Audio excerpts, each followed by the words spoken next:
Missed an episode of your favorite podcast? Choose from over a decade of content in our archives, not just the latest episode. All free at GCNlive.com. This is your call to action. Get prepared, America. Economy, survival, energy, disasters. This is USAPrepares.com. Informative radio, educational radio. Interact now by emailing instructor@USAPrepares.com or text at 434-390-7953. Class, please take your seats. Now, your instructor, Vincent Finelli. Everyone all set, cocked, locked. Here we go. Your dial set correctly to USA Prepares. Thank you so much for being with us in class today. We broadcast 2 hours from high atop the Missouri Ozark Mountains. If you'd like to call us, we'll pay for the call. 866-582-9933. 866-582-9933. Telephone listen line 605-477-3249. 605-477-3249. I'm delighted to be broadcasting today with Rick Caylor. And Rick Caylor is the owner of the website and the company RicksSatelliteUSA.com. Welcome, Rick.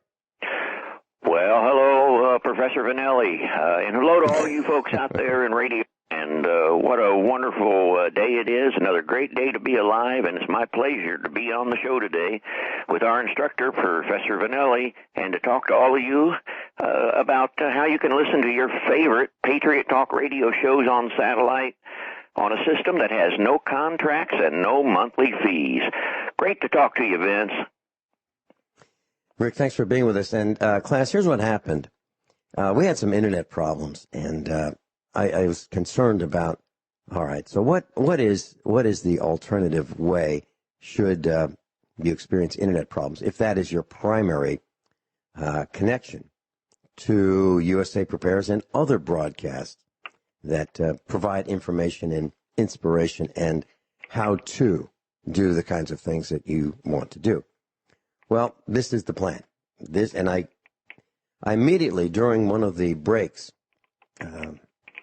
several broadcasts ago, I called Rick Caylor.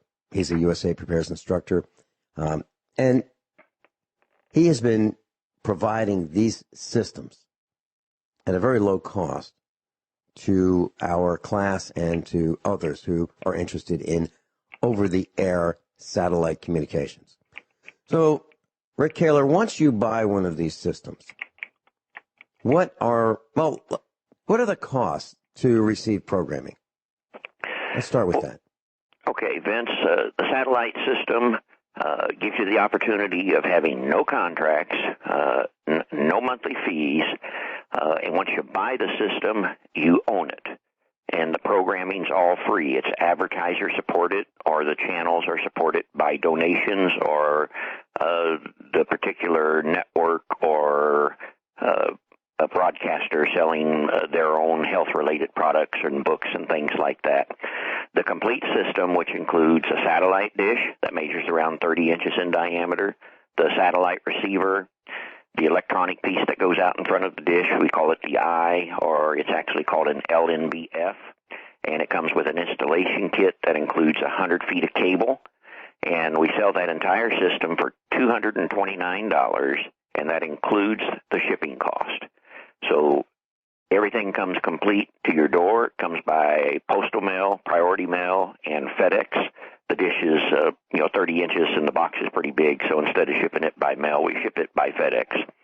But the complete system, $229, no monthly fees, no contracts, over 175 TV channels and over 70 radio shows. And on the radio shows, which is the most important part, you can put it on Vince Finelli's show.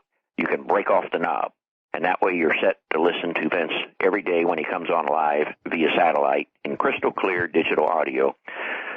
While Vince is our most important instructor professor to listen to, there are a lot of other good Patriot Talk radio shows on the system as well. But again, Vince, thanks for having us on and letting us talk to you, all the classmates today. Well, you're certainly welcome. And class, I would not suggest you consider anything that I wouldn't consider or I have done. And I've installed one of these years ago.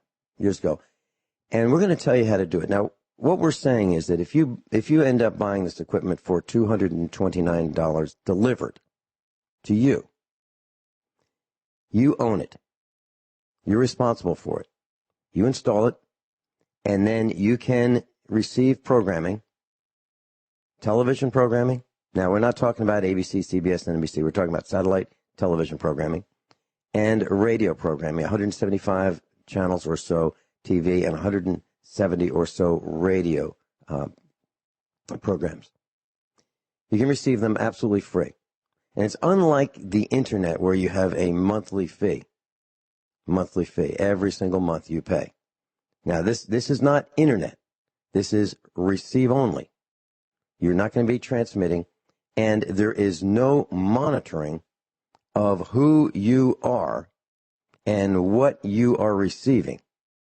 So, for example, if you're on the internet and you go to a website, you've been tracked. You have been tracked. There's a history of where you've been. If you go to receive programming on one of these receivers, there's no contract. It's not like one of these other satellite TV systems for standard programming where you have a unique identifier, and if you don't pay your monthly bill, they shut it off remotely. It's not like that. There is no shut off. You own the equipment, and you tune to whatever you like, and there is no tracking. Did I say that correctly, Rick Caylor? You did. Absolutely. There's no way for them to monitor. This is a receive-only system. There's no camera or anything like that hidden inside the satellite receiver. You know, with DishNet and DirecTV, the pay satellite TV systems, they want you to have that receiver hooked up to either the phone line or to the internet. And they call in without your phone ringing if you're doing it through the phone line, and they can talk to that receiver. And they'll know every channel that you turn to, every program that you watched. Same thing if you have that type of system hooked up to the internet. And they track all of that, and they use all of that. And with this system, no, there's no way for them to monitor. And you can pick from a lot of good GCN programming, Republic Broadcasting Network, and America's Voice Radio, and Scriptures for America on the radio side. But you're absolutely right about the tracking and keeping track of everything that you click on, if you're doing it through the internet, if you're doing it through DirecTV, every channel that you turn on to, every commercial that you're exposed to, and they use all of that. They use all of that against us all. I was thinking, as you were saying that, I was thinking about my childhood. And during those years, we had television in our home. It was a black and white television. In the 1950s, my dad bought our very first black and white television, and it was receive only. We had rabbit ears, and you arranged them to get the signal, optimize the signal. And then if you change the channel, you'd change those rabbit ears and optimize the signal again. But it was receive only. There was no tracking. No one knew if we were watching Superman or Leave It to Beaver or something like that. Or the news, had no idea. And that continued on into the 1960s and the 70s. There was no tracking of what you watched on television. There was no tracking of what you listened to on your AM or FM radio in your kitchen or your bedroom or your living room, wherever you happen to have it. No tracking whatsoever. But that's changed. That's changed. But that is not the case. Let me say it a different way. That is not the case with the system that Rick is telling you about. It is receive only. There is no transmission capability in this system. None. There is no connection to the internet. There's no connection that you have to have in order to be tracked. None. Did I say that right, Rick? No connection to the internet?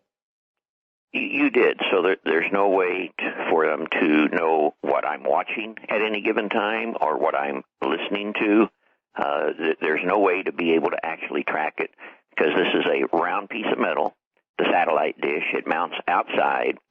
It aims at a satellite that's over the equator. This particular satellite's called Galaxy 19, located at 97 degrees west longitude. And the signals come down out of the sky, bounce off of that reflector into the electronic eye, through the coax cable, into the satellite receiver, and we actually connect it to the TV set. And right now, I've got it playing through the TV sets throughout my house. So not only down here where I am in my office in the basement, but Bobby's upstairs with the dogs to keep them calm and quiet while we're on the air, and she can turn on any TV in the kitchen, the living room, or the bedroom, and go to a channel and listen that way as well. So, but you said it exactly right, Vince. Okay, so let's be very, very clear about this. For the $229, and we wanted to tell you up front, class, what this is going to cost. If you want one, that's what it's going to cost you, but you'll have to install it, and it's not a big deal. And we're going to tell you how to do it, because I've done it. And I even sent Rick Caylor a picture of my installation. I did it a very simple way, the same way that you can do it. Actually, it's the preferred method, at least in my opinion. I believe Rick's also on a steel post, which is about, well, when I did it, I guess it was about $6 or a little bit less than $6. I'm talking about a chain link fencing type post that you can get at Home Depot or Lowe's or, whatever big box store you want, or your local lumber yard. But Rick, in your house, you said that Bobby, your wife, can watch or listen while you have programming in another room. Is it the same programming or different programming, and how does that work? There's many different ways to do it. We can put a dual outlet on the LNBF. That's the electronic eye out in front of the dish. And with the dual outlet, you could run a cable, coax cable, we're using RG6, into one room to one satellite receiver. And then in that room, I can watch or listen to anything that I want to there. And then if you run a second cable into a second room or second location and add a second receiver, then anybody in that room can independently listen to any TV or radio station that's on the system as well. The way I've got it hooked up, we will hold it. We're going to a break. Hold that thought. We'll be right back on how to do that with Rick Caylor, ricksatelliteusa.com. Rick Caylor's with us. Rick's, R-I-C-K-S, Satellite, S-A-T-E-L-L-I-T-E, USA.com. Rick's Satellite, USA.com. So, Rick, very quickly, we have students and instructors who pay for cell tower reception for the Internet. So they have this box that communicates with the cell tower, and they hook that up to their, let's say, their computer, and they can download through the cellular telephone system data. But they pay for data by the amount of data. So they buy a block of data, and when they use it up per month, it's gone, and then they have to buy another block of data. That system is not what we're talking about. If you have that kind of system, and if you want to listen to this programming or other programs that are on free-to-air Galaxy 19 satellite, the satellite, there is no charge for data, none. Now, in my case, here's why it's important to me. There's two reasons. One, if the Internet goes down, I'm still able to receive information. I'm still able to receive it, independent of the Internet. The big part for me is that we have such limited bandwidth out here in the middle of nowhere in Missouri that Mrs. Finelli cannot use the Internet while I'm on the air because we just don't have enough bandwidth for the audio to come from the studio here at the farmhouse out to the Genesis Communications Network studios. So if Mrs. Finelli wants to listen in on what I'm talking about and what our instructors are talking about, she does it through the satellite system, which uses no bandwidth. So that's an important distinction. That's why it is so important for me. And in addition to that, it's important for when the internet goes down, we are still in a receive mode. Even if the internet's down, even if the telephone's down, this is a completely independent system. Rick, do you have any comments on that? No, you stated it exactly right. So if we do lose the internet, it gives us another way to still gather valuable information that we might not be able to get any other way. So it does work exactly as you say. It's not tied to the internet. You're not using bandwidth. You're using an antenna outside, a satellite dish, 33 inches in diameter. You're catching the microwaves and turning them into radio and TV channels. So it's another good backup system, another good way to gather not only important Patriot talk radio information, but alternative health information and world news as well. There's 3 world news TV stations that come from other countries on the system. That's not controlled by our national left-wing propaganda media companies. Mm-hmm. Now, you mentioned microwaves, and I know that our class is very concerned about microwave frequencies, microwave radiation, and I am too. Class, this does not create any more microwave radiation. This is microwave radiation that's already in your backyard, your front yard. When you step out the door, you're in it, okay? And it's not that it's really strong in of itself, but it's there. You're not increasing it. You're just collecting it, okay? Kind of like if you have a bucket in your backyard and it rains. Well, the rain is there, whether you want it or not. If you put a bucket out, you just catch some of that rain. That's all there is to it. Is that correct, Rick? You said it very good. I like that analogy. There are satellites, communication satellites, every 2 degrees. They're located over the equator, and they go all the way around the Earth. Where I'm at, I'm in Missouri as well, up by Kansas City. I have satellite dishes, and I can aim them at a total of around 30 different satellites. And all of these satellites are transmitting basically 24/7. So that information, that type of very low-power microwave is constantly coming down all of the time, all around the world. So you did say that right. It doesn't affect us. It's a matter of aiming a parabolic satellite dish to gather the signals and turn them into radio and TV on our TV sets inside. Rick, when we come back after this bottom of the hour break, let's install one. Let's install one right here on the radio. What does it take? And who can receive this information? Yeah, Rick Caylor's with us, and we're talking about how to install your satellite receive-only system. Rick, please tell us how to do it. Okay, Vince.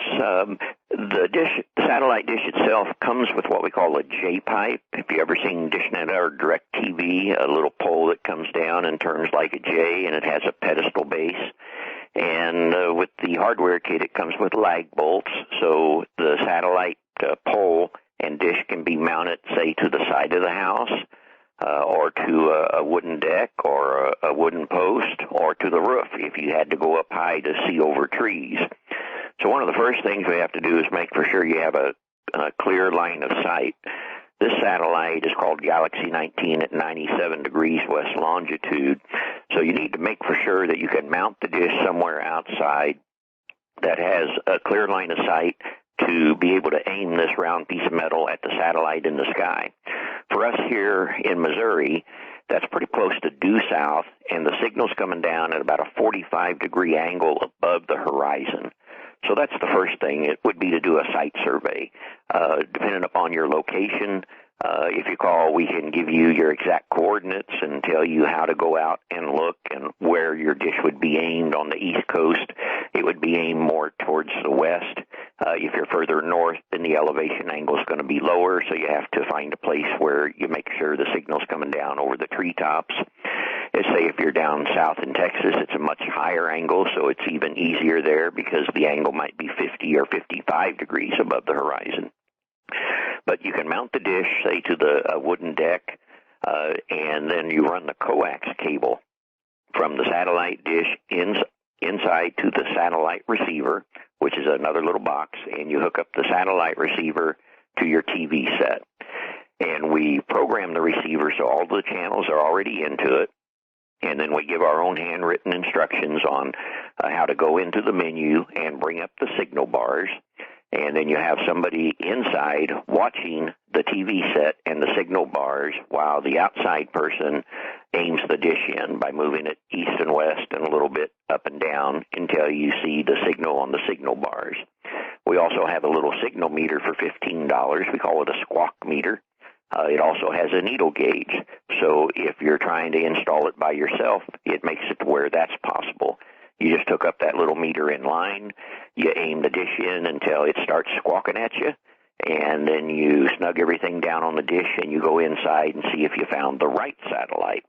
If you don't have signal bars on the TV screen, then you make a little mark on the pole and the sleeve so you know exactly where you're aimed at right now, and then move the dish a little bit east or west until you find the next satellite. Because when you're using a compass, anything metal can pull your compass off a little bit. So the compass gets you in the general direction where you're aiming it, and then it's a little bit of east and west and up and down until you find the exact satellite. Now, the J-pipe is one option to mount it, say, to a deck or to the side of the house. But like Professor Finelli said, what he did, and my favorite thing to do as well, go to the hardware store and I get me a standard chain link fence post and pick me up a couple of bags of Quickcrete. And I'll put a pole, I'll go down here in Missouri, depends on your ground and whether it's rocky or whether it's more of a soft dirt composition. But with a 6-foot pole, I go 18 inches down and 12 inches in diameter. I put a keyway on the bottom of the pole. I'll go through the landscape aisle and I'll get me a 9-inch landscape nail. I'll drill a hole through the bottom of the pole and then put that nail through horizontally. So when I put it in the ground and add my concrete and it sets up, it'll keep that pole from wanting to turn in the ground. And what I like about putting it on a pole like that instead of the J-pipe, which there's nothing wrong with doing it that way, I don't have to add any holes into my house. The roof is my last place that I'll go to put up a dish because I don't like holes in the roof, but there's nothing wrong with doing that as well. But a pole in the ground really makes it strong and sturdy. If I can get it up close to the house, that's good as well, so it doesn't catch extra wind. But that makes for a super sturdy and stable installation. And once you have the dish set up and you have the cable run inside and you have the dish aimed in, then it's designed to listen through the TV set. But there are other ways. And the way to distribute to other rooms is to come out of the satellite receiver and go to coax cables that already distribute to other places in the house. Have it output, say, on channel 3 or channel 4, and then run cables to the other rooms, and then you could go to any TV and go to channel 3 and 4 or get it. Or like we were talking about earlier that we'll circle back to is if you wanted a second receiver is $99 more, and to add a dual LNBF would add $10 to the price, and then you could have 2 receivers in the home in different rooms, and different people could watch different shows or listen to different shows independent of one another at the same time. If you have one receiver only and you distribute that throughout the house, then whatever you have on that one receiver is what will be heard throughout the house. And there's another way that a lot of folks will do, especially out in the country. You've got farmers and people that don't want to be inside all the time. They'll get them a little FM transmitter. And they'll come out of the right and left audio jacks on the back of the receiver and go to the FM transmitter and then put it on a frequency that's not being used in their area, say like 89.3, something like that. And then they take a handheld transistor radio outside with them and tune it to 89.3 and then be able to listen outside. So the installation process is not extremely difficult. I try not to make it sound too easy, though, because it does take some mechanical ability. You've got to be able to, put in lag bolts if you're going to attach it to the wall or a post, or you're going to have to be able to dig a hole, mix up some concrete and pour that in. You have to run the coax cable from the satellite dish and get it inside to where the TV is that you're going to have it to set up with. And we also include grounding materials. It doesn't have to be grounded, but grounding is good for extra safety in case lightning were to happen to hit the dish. So we come with a 75-foot piece of coax cable and a 25-foot piece of cable. Typically, you'd run the 75-foot piece to get it from the satellite dish to where it's going to come into the house, and that's where you put the grounding block. That cable screws onto that, and then the 25-foot cable screws onto the other side of the grounding block, and that cable comes on inside to the satellite receiver. And you want to put that grounding block by where your common ground is outside. Maybe come in by your power meter. There's usually a ground there, and we have a grounding wire that goes from the grounding block to that ground. Or you can actually bring it inside and put the grounding block inside and actually run the grounding wire and wrap it around, say, a copper water pipe. But again, that doesn't have anything to do with the actual reception, but that is safety against lightning following the coax cable all the way inside, potentially, blowing up the receiver or burning up the receiver and any connected devices like a TV.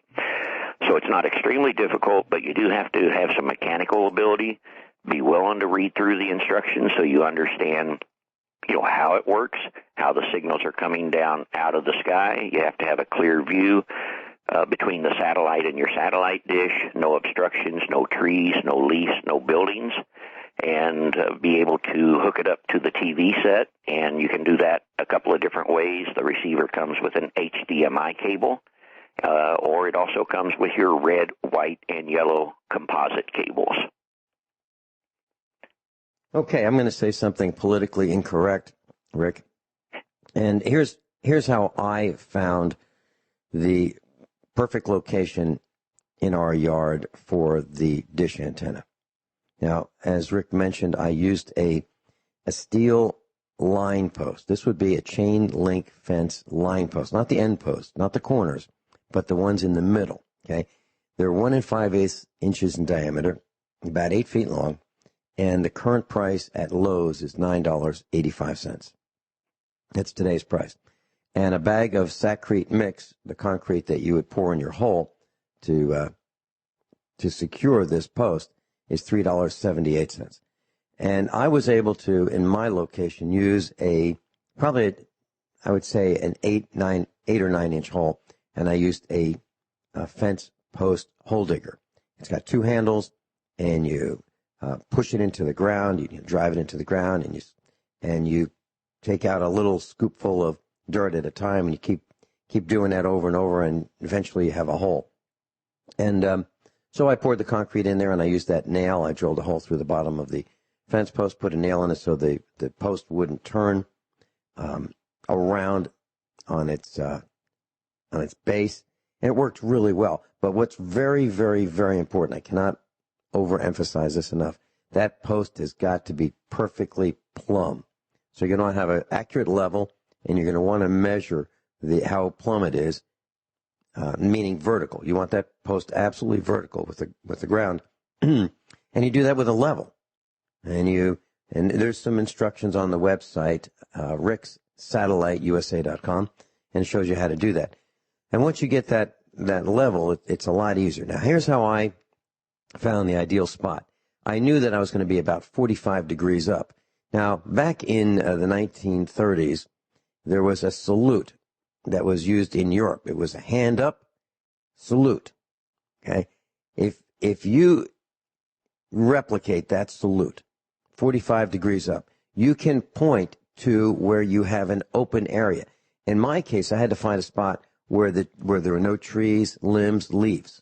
You want a clear shot, and that'll tell you very quickly where it can be. So I just walked around in the backyard with that type of a pointing system, and it worked perfectly for me. And I found, I had to shoot over the barn, I had to shoot over the garage, I had to shoot over the trees, and I had to move left, right, forward, backward until I got that exact location. And I wanted a location that was, one that didn't put the antenna in the middle of the backyard for mowing. I wanted it out of the way. I want it to look nice. I want it to be professionally installed, which is what I did. And I buried underground in conduit the coaxial cable. So mine is, maybe I should put a picture of it on the website. Maybe as soon as it warms up, I'll do that and I'll show you how to do it. But yes, you can do it. And does it work? It really works. And what I do is I have the audio playing through a vintage receiver. It's an AM/FM stereo receiver through stereo speakers in the kitchen, and I just flip the input on the receiver to that auxiliary option, and it works perfectly. We'll be right back. As neat as this all sounds, you may not be able to see the satellite, okay? And your neighbor's house may be in the way. So really what you have to do is find the satellite. Now, Rick, how do you feel about what I said about that salute? Isn't that a pretty good way to find the satellite? I mean, literally, that's what I did. Yeah. Is there a better way? Well, the signal finder, the little $15 tool, that can be really helpful because if you've never done it before, it can feel kind of helpless sometimes out in the yard because you can't see the satellite. It's only 22,500 miles away. But that's exactly how you do it. You start with your basic coordinates. We send a compass and a little level with the system as well.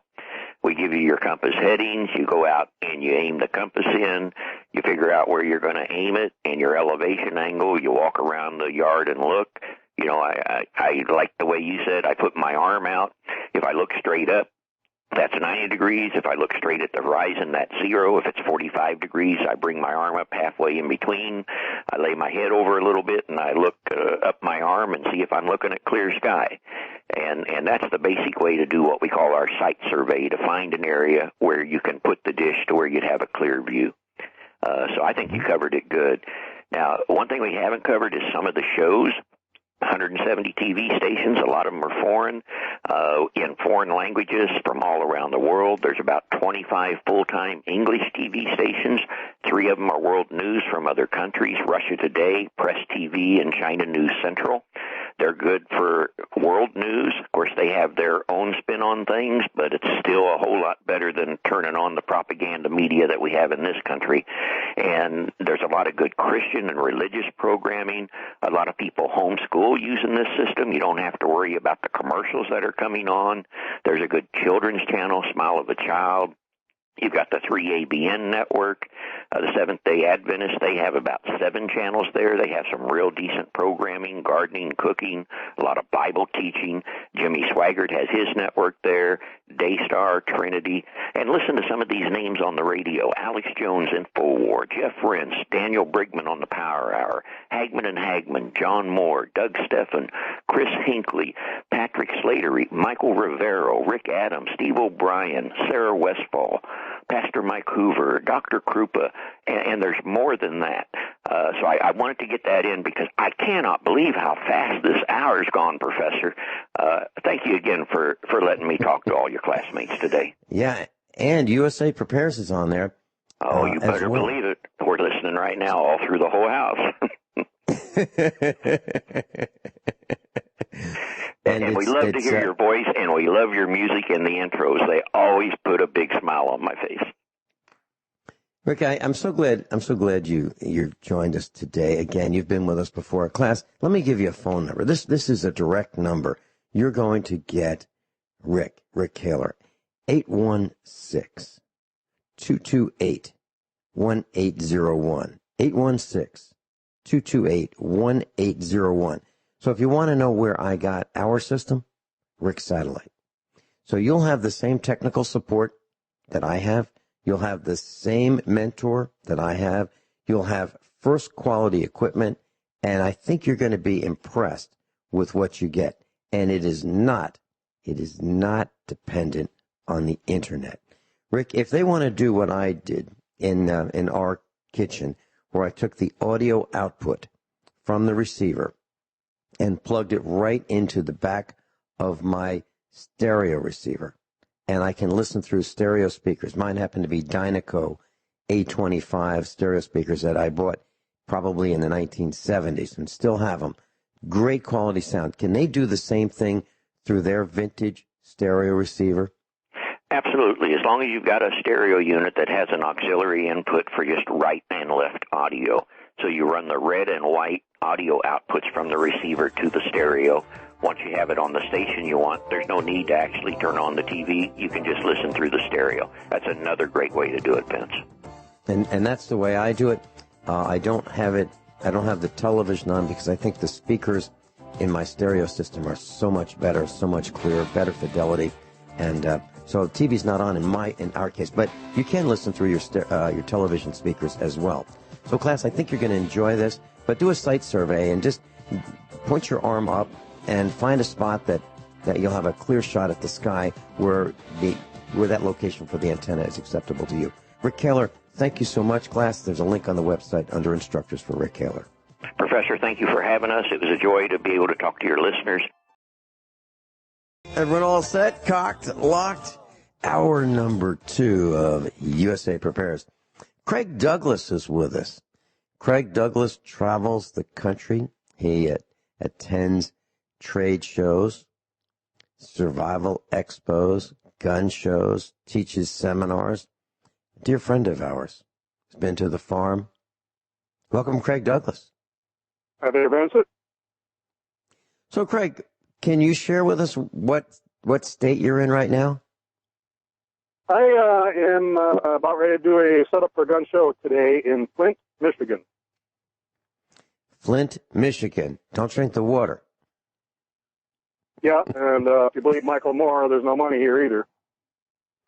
Yeah.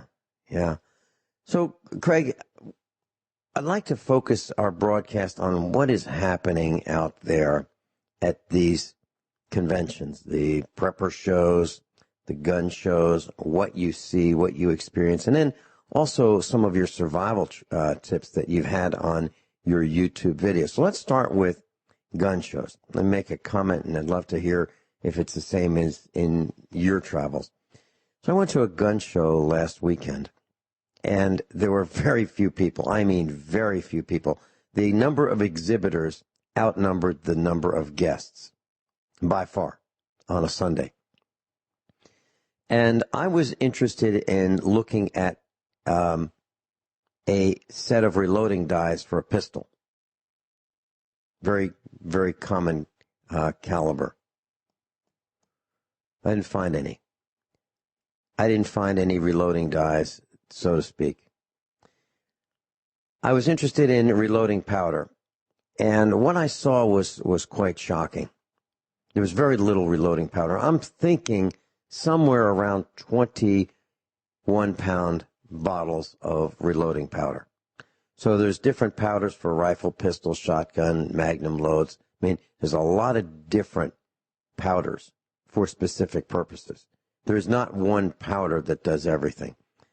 Well, what I found was about 20 containers of powder. And the powder looked, in many cases, like it had been very shop-worn. The price of powders is in the $30, $35 neighborhood per pound, typically. There was a guy selling it for $22. And I asked him if it was the same price if you bought more, and he said no. You take all that he had, which was very few, it'd be $15, way below cost. Brand new, unused, unopened powder. He said, his words, I want to get rid of it. He wanted to get rid of it. Now, to me, that sounds like, well, sort of like desperation. I wanted to get rid of it. He wanted to turn it into Federal Reserve notes.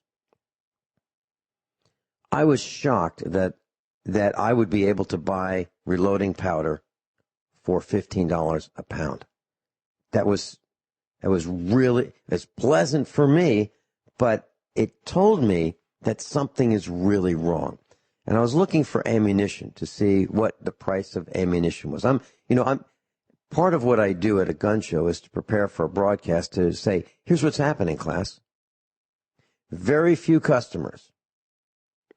No traffic, so to speak of. hardly any commerce, maybe 4 people selling guns privately, maybe 4. 2 I know for sure.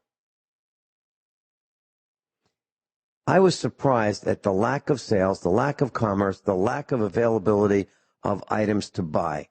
And yet, I saw new handguns, shiny, brand new, the kind that you would get all the paperwork for to register if you wanted to buy one from this particular person. He had the biggest display at list prices. List price, full list prices. I couldn't believe it. You know, a gun show is typically where you get some kind of a discount. Nope, not from that guy. So what I saw was very concerning to me, that there were very few customers, very few transactions, very few private purchases, and that's called the gun show loophole. But it's not a loophole. It's your right to be able to buy a gun from someone who wants to sell their gun. There's no difference in my mind between buying a used dishwasher, a used refrigerator, a used car, or a used gun from the owner. I don't see any difference. It's personal property. Craig, what I'm saying is, what happened to the gun show traffic? Is it just the show that I went to, or are you seeing this in your travels? Well, I haven't done that particular show that you talk about, but I've done gun shows all over the country. And first of all, Sundays are a slower day for us, especially if it's first thing in the morning, because a lot of people are still maybe to church or something. Sometimes the weather affects the attendance, and so that could have played a factor, but I don't know in this case. Things like dyes are a little more specialized, and sometimes you have to go to a bigger gun show to find too many of those. As far as the powders go, sometimes it may have been desperation, but maybe he was also just overstocked and looking to get out of that line of business. I couldn't tell you. But the gun shows overall, ever since Donald Trump was elected, not just since he was in office, but since he was elected, the gun shows have been declined greatly from where they were before he was elected. And it's kind of understandable if you think about it. At the time, we were facing the horror of maybe a Hillary being in office. And if she had gotten in office, gun shows probably would have went crazy because they figured now's my chance, we better do it while we can.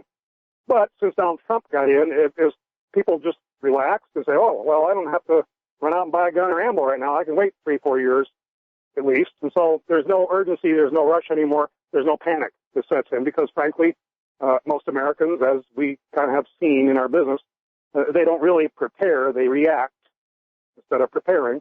And so people just stop coming for the most part. There's still people that go to the shows, don't get me wrong, but the attendance dropped way back, and a lot of vendors have been voicing this to me, that things are bad at the shows and have been for a while. And it's not just because, and I got to say, I don't exactly fit in a gun show because what I sell isn't really exactly gun related, it's prepper related, but gun show audiences and clients are usually the type of people that like my stuff well enough that I can usually make it work. But recently it's just been so bad, it's been really hard to make anything work anymore. My warehouse is getting smaller, and I haven't been able to restock anything hardly. That's how bad it's been for me anyway. But again, I may not be the best judge for what's going on in the gun shows other than what I hear other vendors that are greatly gun-related tell me. Okay, so Craig, you're saying that it's not working so well. What do you mean by that? Do you mean that there's not very much foot traffic? There are not very many customers? Customers don't have disposable income? What are you saying? Or are you saying all of that? Probably a little bit of all of it. The attendance dropped, like I say, after Donald Trump got elected, has not really picked up. And until there's some other sort, now, of course, in the news, we've had some things going on in Congress at the moment. Maybe gun shows will pick up a little bit because maybe people get nervous. But it doesn't look like what they're trying to do right now is going to pass. We don't know yet.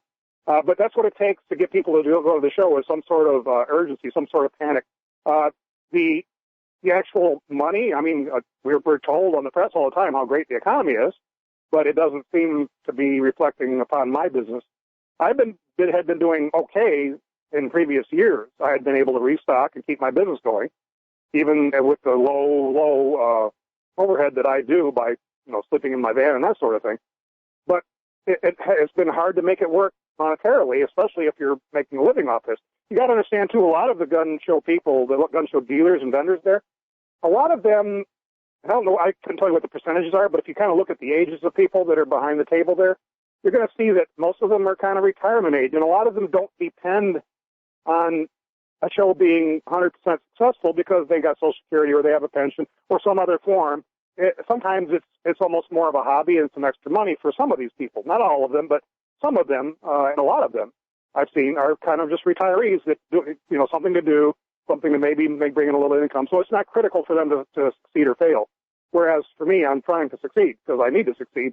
Otherwise, I'm even more homeless than I am now. So it's a little bit of all of what you said. The shows have just been bad, but the prepper shows haven't fared any better, I'll be honest with you. The prepper shows, and I'll touch on this briefly, the prepper shows not only are hardly existent anymore, they've really dropped by the wayside. The attendance was way down. Everything was failing. And it still is. You go look on the prepper site, the prepper, USA Preppers or whatever it is, you'll find there's a lot less shows out there. They're just few and far between now because the market is way down. The vendors gave up on them because the customers just weren't coming. There's been no incident in the news that would suggest people need to run to a prepper show. And again, Americans seem to be reactionary instead of preparing, although, of course, your audience and the prepper market in general do prepare. But overall, the American people just don't care unless there's something imminent facing them in the news and slapping them in the face. They don't really care. So we haven't seen the prepper shows doing anything either. Now, you would think with Donald Trump in office, now, whether you like him or not, he is doing some things we've never seen a president do in our history. And it should be a little worrying to people, you would think. I think it might make some people a little nervous, but it doesn't seem to be. The prepper shows have gone way down, too, where I don't even have any well, I have one scheduled next week, actually, but there's just so few of them to be even scheduled, too, that it's not even an option anymore, hardly, because there's just not very many prepper shows on the market. We used to have a decent competitor with the Get Prepared Expo, which is USA Prepares. That's our expo, the Get Prepared Expo. There's another expo that was pretty big. And I don't think as big as I've been to theirs. I don't think as big as we were, but, certainly worth considering going to. I got an email from them. Another company bought them out. Ron Douglas was the guy who previously owned it. And I know Ron Douglas. He and I have talked on the phone. He sold out. Another company bought it. And I got an email from that company saying that there are no shows that they have scheduled for 2019. None. Not one. Zero. And that would be the biggest preparedness show there is, if you take out USA Prepares. And I don't want to have any more, at least at this point. And I'll tell you why when we come back. Craig Douglas is with us. I'm Ed Finelli. Craig Douglas is with us. Link on the website, usaprepares.com. Click on the instructors tab and look for Craig Douglas. So several weeks ago, I asked the question several times on this broadcast, and it was about, some people have said, hey, when's the next expo? Love to have an expo. Love to get together. So I said, okay, tell you what. I might be interested in doing an expo if everyone who came did not bring their cell phone. No cell phones, no cell phones, no cell phones. Why? Because I don't want to be tracked, monitored, recorded. I don't want any more videos or images of me on the internet. For everyone's safety, I am not willing to allow any recordings of what we might talk about. Otherwise, we'd all show up and no one would say anything. So in order to provide information, no cell phones. And I said I would be surprised if we had 100 people, as many as 100 people respond to that. Well, I'll give you the exact number. 9. 9 people want to come to the expo and they're willing to leave their cell phones at home that have contacted me. 5 of them are instructors. Guess what? No expo. Why? Well, I've been told by that number 9 that there's not enough interest. So would I go out on a limb and rent a 1,000 square foot facility for 9 people? The answer is, I'd love to do it, but it's economic suicide. I'm not going to do it. And Craig, you mentioned, on a Sunday after church. Well, would you expect that the dead time, if you will, at a gun show would be like noon, or would that be when it would start to pick up? Because that's when I was there. I was there probably from 11 through 1 o'clock. That's usually about the time it starts picking up. Usually, if there's a church presence in that community, then we see less attendance. The first few hours of the show on Sunday and then the last hour of any day of the show are the slowest times at a gun show. Okay. So do you think that gun shows are in decline in terms of the numbers of offerings of gun shows? Now, I'm not talking about the attendance at this point, and I'm not talking about the number of vendors. I'm just talking about the number of gun shows. Is that in decline as well, or are there still the same number of gun shows as several years ago? Well, the prepper shows certainly have declined, but I don't see that with the gun shows. You still, no matter where you're listening right now, you can probably go within an hour drive of where you are, and you're probably going to find a gun show somewhere that weekend, because that's the way it's been pretty much for many years. So there's still no shortage of gun shows for what I see. Some states, like some of your listeners in Texas, there's definitely 2 or 3 gun shows every single week in Texas. And you'll find that all over the country. You're going to find anywhere you can travel. If you can travel a little bit, you're going to find a gun show nearby. And so there doesn't seem to be any closing gun shows to me. I haven't seen any decline in the number of shows. Okay. I don't know of a decline either, but I was really, really shocked at the offerings. Are you seeing fewer exhibitors, fewer sellers, behind tables at gun shows, or has that remained constant, or has it increased?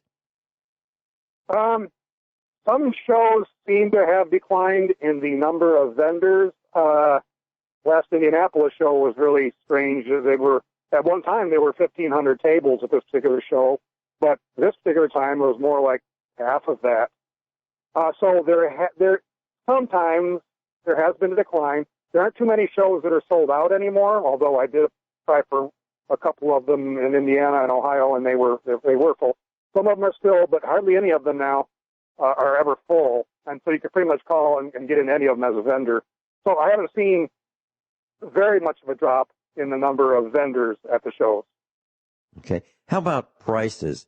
Prices of offerings. I mentioned that there was a guy, he was the dominating exhibitor and seller of new guns. He had the most tables. He had the most items for sale, the largest display of new handguns. I mean, he had a lot. It was pretty big display, a lot of tables, but I didn't see many transactions. His prices were full list price. Are you seeing prices up, down, or the same as of several years ago? Well, they dropped dramatically when Donald Trump got elected, for one. But people like that have big overhead, employees, high number of tables, so they're going to be more restricted on what they can do. All right, we'll be right back with Craig Douglas. Craig Douglas, you're in Flint, Michigan at a gun show. So, class, if you are interested in meeting Craig Douglas in Flint, Michigan, you can do so at the gun show. Craig, you want to tell us a little bit about that? Well, it starts tomorrow. It's Saturday and Sunday. I don't know the hours. If you go to their website, you can find out. It's migunshows.com. I think that's what it is, MI for Michigan, migunshows.com. Or you can go to my website, forbiddenknowledge.info. I always put where I'm going to be on my own website, forbiddenknowledge.info. Okay. Forbiddenknowledge.info, class. If you're traveling and you don't have a way to write or look it up, just go to usaprepares.com and click on the instructors tab, and there you'll find Craig Douglas. Craig, you were talking about prices, and I was unable to hear what you were saying because the introduction was playing as you were saying that. What were you saying is happening with prices? You're saying that that the larger exhibitors have higher costs and they can't do much on prices. Is that what you're saying? Well, I'm not so much into the guns and ammo and other things relating to guns, so I'm not the best person to ask this. But what I've seen and heard is, for one, when Donald Trump got elected, the price of an AR went in half, and a lot of dealers bought a lot of guns right before the election, thinking that Hillary was going to win, and since she didn't, the prices plummeted because everybody was overstocked on them, and they're still suffering to this day. Some of them actually had to go out of business. But some of the bigger shows, bigger vendors like you're talking about, where they have, a dozen or 20 tables, they have greater expenses. A lot of times they'll have a store. They're paying a lot more for their tables. They're paying employees to be there. They're paying hotels for those employees and sometimes meals. And so they just have greater overhead, and they may not be able to work with a customer as well as you like on prices. That's probably the reason they weren't able to work with you. Well, I wasn't trying to get them to work with me. I was just watching what was happening with people around me. And here's something that I've noticed. And tell me if this is an anomaly or have you seen this too. I find that the older people behind the tables, the hobbyists, are more willing to talk to you about, their experiences in the military, things they've seen, or if they're reloaders, they're willing to share with you without expecting to sell you anything. They just love to talk. I'm talking about, people 60 years old and older, as compared with younger people, let's say the 35 to 40, the 40s guys behind tables aren't so willing to talk. They don't seem to have an interest in sharing. Is that just my experience, or are you seeing that as well? Well, that may go back to what I said before about a lot of the older guys are retirees and they don't depend on that for a living. That might be part of it. Okay. Is there a time if someone wants to buy, and I know you're not in the gun business, but you do go to these shows, is there a time that is the best time for a person to negotiate a better price from a seller, or does it not make any difference? For example, I don't think I guess it depends on what it is. I don't think it makes much difference, though. If it's something high in demand and they don't have very many of them, then some things will be set in price and they won't be willing to deal, and they might even leave the show before, the second day. And a lot of people seem to think, and I don't see truth to this, a lot of people think that, just wait till they're packing up, and they just rather not pack them up and have to take them home again. That's not really true. We have so many things we have to pack up. It's not a hard thing to pack up and bring to the next show. So I don't know if there is a good time to answer your question, to purchase at a gun show. I don't think there really is a good time. Okay. And Craig, in your videos on YouTube, how would you like us to find you on YouTube? Well, since my channel is not monetized, I don't make YouTube any extra money, and so they don't like me too well. So it's kind of hard to find my channel. But if you enter in the exact way I'm going to spell it here, you'll be able to find it, maybe. Forbid TV. It's all one word. Forbid, spelled with 2 Ds, and then TV, all one word, no spaces. Forbid TV. And maybe enter the word channel, and you may or may not be able to find it that way. The easiest way to know you found the right spot, well, first of all, I picked a name specifically that had no other channels by that name, and still when I do searches sometimes it just doesn't come up. I'm surprised how YouTube and Google play favorites with monetized channels. See, if you don't make them extra money, they don't like you too much and they don't favor your channel. But if you enter Forbid TV and the name and the word channel along with it, usually it'll come up. But if you keep entering other keywords like prepper or radiation or Fukushima or something like that, because my channel is very related to that sort of thing, you'll end up finding it a lot easier if you enter in other keywords with it relating to the things that I have videos about. So Forbid TV on YouTube, that's where you can find the channel. Craig, I saw something that I didn't like, a trend that I didn't like at gun shows, and that is that I saw, when I go to a gun show, I expect to see guns and gun-related items, stocks, triggers, reloading equipment, guns, slings, ammunition, carrying cases, scopes, things like that. That's what I expect to see at a gun show. I don't expect to see dog collars. I don't expect to see popcorn vendors. I don't expect to see aromatherapy vendors. I don't expect to see candles. I don't expect to see tattoo people. I don't mean people who are tattooed. I mean people who will tattoo your body for a fee. I don't expect to see that. Are you seeing more and more of that as, we'll call it filler for gun shows, or is that just an anomaly that I saw? Probably less, because first of all, the shows have been a little bit in decline. So the promoters, in order to pay their bills, they're more willing to accept the people that are selling windows or whatever, that aren't really related to guns.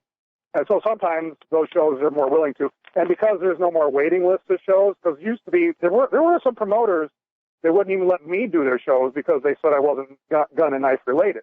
One in Florida, I recall, and one in Ohio. In fact, for the first time a couple of weeks ago, I did a show in Ohio, in Dayton, Ohio, that the previous promoter would never allow me to do because I didn't have gun and knife related. But the new owner was very willing to have me do his show. So because the promoters also are trying to make a little bit of money, they're going to fill in the tables if they can. And in the long run, like you said, some customers coming in the door who expect to see guns and gun-related things might be opposed to coming back. And so they could be cutting their own throats when they do that, but they also could be cutting their own throats if they have a bunch of empty tables, because the customer kind of wants to see a full show to get their, $6 or $10, whatever they paid out of their experience. So it's a double-edged sword. They're in a tight position just like us vendors are.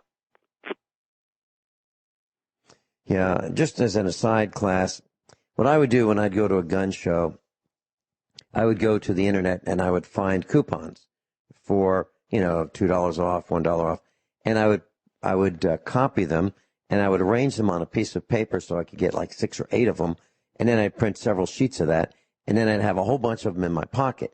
And then when I was in the line to pay to go into the gun show, I'd give some to the guys behind me, I'd give some to the guys in front of me, I'd walk up and down the line, I'd say, I've got some coupons, here you go. And everybody appreciated that. They really did. And then, but I have a feeling that the guys collecting the money were wondering, how come like 20 guys in a row all have the coupons? How come? But that's what I do. And it's a great way of striking up a conversation and doing something for your fellow gun show guest. Craig, what can you share with us from highlights from your YouTube videos? You had one where you were talking about preparedness, and you're talking about this ice storm, and you're walking around and you're showing that there's ice everywhere. What are your thoughts about how we can prepare? Because some people just don't realize that when you try to start a fire with firewood that's all stuck together because it's got a coating of ice on it, and you can't break it apart, and if you could, it's coated with ice, how are you going to start that? You want to share some of your thoughts on survival and preparedness for these weather anomalies that we seem to be having more and more of? One thing that people really ought to think about, if you haven't really prepared, of course, even if you're prepared with a wood stove and such, if you haven't prepared enough that your wood might be frozen solid to the ground or whatever. We had a few weeks ago some severe cold weather in the Midwest, and I was in that area. It happened, and then a week later we got hit with that ice storm, which you can see on that particular video. And power was out. During this extreme cold incident we had a few weeks ago, it was so bad it broke all sorts of records. Just think about what could have happened. Now, much of the North was experiencing warnings to their customers. The utility customers were warned to reduce consumption of electricity. And in Michigan, in fact, they had a major event happen where there was a fire at a natural gas pumping station, and they had to shut down. And immediately that put into effect an emergency situation in Michigan where all businesses had to close down by contract. They're required to. They all had to shut down, and then even the residential customers were warned, please turn your thermostats down to 65 or lower because we're looking at a situation here where everybody could be cut off. Imagine what could have happened if the people of Michigan or anywhere in the country lost their natural gas. Now we have an emergency situation where people are actually going to die, because what would probably have happened you think about this. Just think about the sequence of events. Then another emergency is declared. They open up warming centers. And because the electrical grid was already at capacity, a lot of people would have went, well, we have this electric heater here. We can hook it up and try to heat our bath. And then you and millions of other people might have thought the same thing. Then all of a sudden the grid goes down because now that's overloaded. Now the warming centers that the communities usually set up, schools and stadiums and things like that, would probably also be without power. And even their generators, which may be powered by natural gas, might be out. And so even the warming centers might have been completely failed. And so then what happens? Now, okay, well, the average American will say, well, we got our car. Let's go sit in the car. So you go in the car and you take it, if it starts, minus 20 below, you go in the car and start it up and you take it out of the garage, please. And you get it warmed up and, okay, you're fine until you look at the gas gauge. I have to hold that thought. Hold that thought. Okay. This is really important. Craig, hold that thought. We'll be right back. What about a natural gas emergency? How serious it is? Craig Douglas is with us. Class, there's a link on the website, usaprepares.com, or you can go to forbiddenknowledge.info. Is that right? Yes. Yeah, forbiddenknowledge.info. Couldn't read my own writing. Got it on the screen in front of me. Also, you've got another website called The Prepper Stop, theprepperstop.com. Yes. Yep. That's where I so, sell class, if you're excuse me? That's where I sell things. Yeah. So, class, if you're interested in freeze-dried foods, water filters, gas masks, radiation detection, equipment, survey meters, those kinds of things, theprepperstop.com. And Craig, before I realized who you were, many, many years ago, I bought the yellow civil defense survey meters from you, and I didn't know who you were at the time. And that was, I was at a show, and you were there, and you had a great display, and I bought some, and then we became friends, and years later. So you've been doing this for a very long time. And wouldn't you say at one time, maybe even now, you have the largest supply of civil defense era survey meters in the world? Aren't you one of the top ones? Well, not the world, but I got the second biggest supply in the U.S. There is a guy in Texas who has more than me that he sells, and he also calibrates them. Okay, very good. All right, so we were talking about natural gas. We were talking about extreme cold. Please continue. This is very important. Well, let's recap and then continue. It's an extreme cold thing. We could have been facing a major catastrophe. It would have had a lot of people could have died if you think about this. So as I said, the power, your gas goes out, then the power goes out because everybody's overloading the grid. So everybody's now without power, including the warming centers where they have set up. And their generators, a lot of times, are run off of natural gas, which they won't have. You can't reroute natural gas as easily the same way you can electricity, and it's not designed that way. So the warming centers you might not be able to rely on either. So then you go to your car, you're sitting in your car, keeping warm, and then you look down at the gas gauge, you find out you only have a quarter tank. Well, we better run to the gas station to get some fuel before things get bad. And well, you go to the gas station, of course, as you can expect. Excuse the noise if this is coming on. I'm in a parking lot and somebody's let their car alarm go off. The gas station is either closed because they don't have power to pump the gas anyway, or else there's a huge long line, or they just are out of gas already anyway. So now you have possibly millions of people sitting in their driveways in their cars trying to keep warm, and they're going to run out of gas.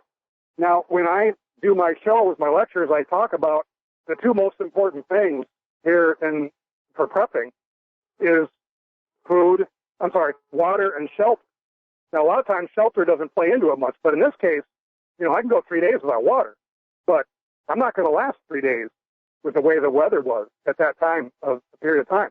There's no way I was going to survive it. And so sometimes shelter becomes number one, as in this case. And if that had happened, we would have saw a lot of people actually die. And then imagine even if after this all ended, even if you survived this, you go back to your house and everything's frozen solid, you won't be able to have water for possibly weeks because every single plumber in the region is going to be totally swamped with all the repairs. Everybody's got frozen pipes burst, or the water heaters burst wide open, or their toilet tank has exploded. So you got to think about possibly draining all your pipes before you have to abandon your house like that, so that when you do come back, you might be able to revive the situation. So there's a lot to think about with this cold weather. Are we really designed to survive in this? One of the best things you can do if you're a city dweller and you're faced with this situation is you're going to have to prepare for this ahead of time.